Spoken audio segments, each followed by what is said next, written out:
Assalamualaikum warahmatullahi wabarakatuh. Good morning, everybody, ladies and gentlemen. First of all, let me thank you all for coming here. Before we begin, let me introduce myself briefly. I'm Nilna Nabilatus. You can call me Nilna, the student of Islamic Education Department of Winmalan. First, I will tell you about knowing and understanding of the biography Sunan Maulana Malik Ibrahim. And then, for the second, I will tell you about factors that encourage Sunan Maulana Malik Ibrahim to spread Islam. And the third, about his method in spreading Islam. Before we get to the core of our matter, we have to know that Maulana Malik Ibrahim is the 11th descendant of Hussein bin Ali. He is also called Sunan Gersik, Syekh Mahribi, or sometimes Mahdum Ibrahim as-Samarkandi. He is thought to have been born in Samarkand in Central Asia in the early half of the 14th century. Minsma's version of Babatana Jawi calls it as-Samarkandi. Following the Japanese pronunciation of as-Samarkandi, in folklore, some call him Keren Pabantal.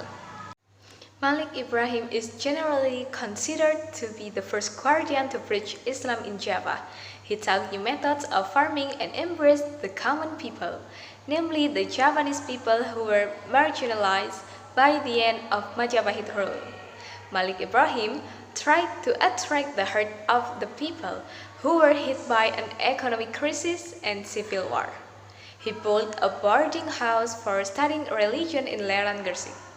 And in 1419, Malik Ibrahim died. His grave is in the village of Gapurawetan, Gersik, East Java.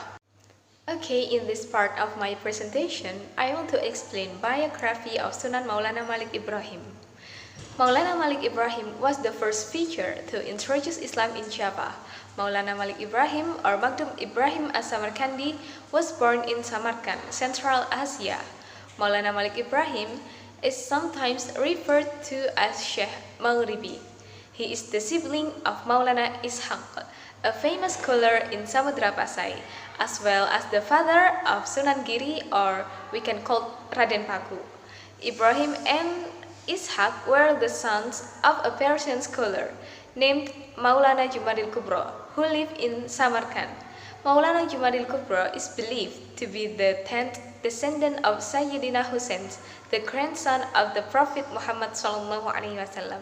Maulana Malik Ibrahim had lived in Kampa, now Cambodia, for 13 years since 1379. He married the king's daughter, who gave him two sons. They are Raden Rahmat, known as Sunan Ampel, and Sayyid Ali Murtado or Raden Santri.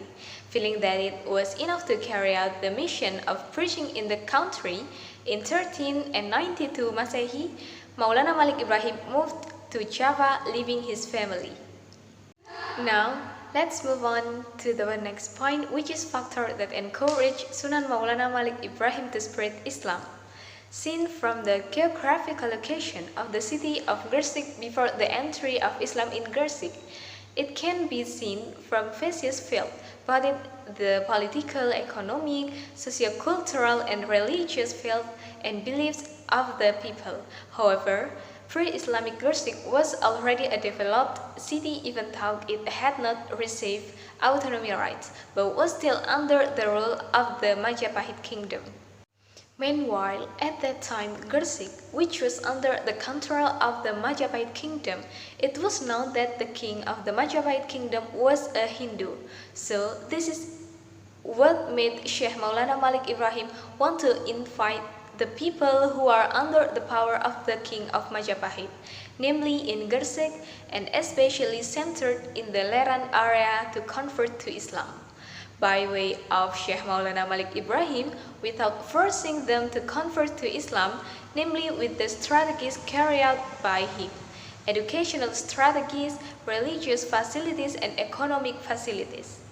And finally, in his method in spreading Islam, in preaching, firstly, what Maulana Malik Ibrahim or Syekh Maghribi did was to approach people through association. He shows a friendly and polite language in his daily interactions. He didn't sharply oppose the religion and beliefs of the natives, but only showed the beauty and goodness brought by Islam. Thanks to his hospitality and gentle nature, people are attracted to embracing Islam.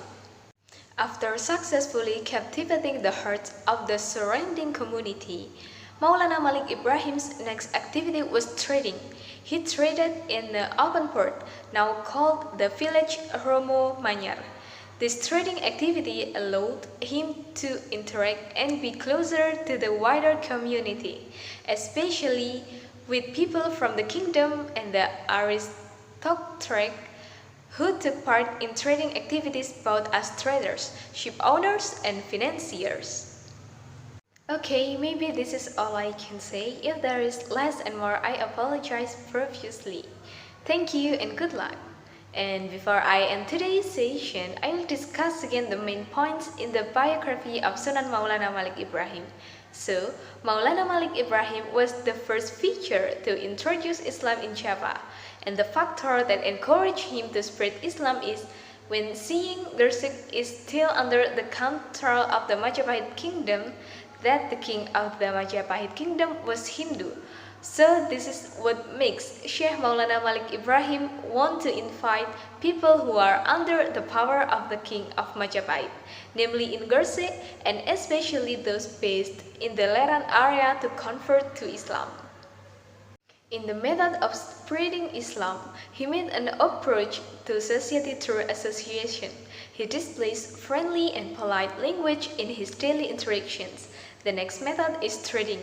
He trades in the open port, now called Romo Village Manyar, where this trading activity allows him to interact and be closer to the wider community.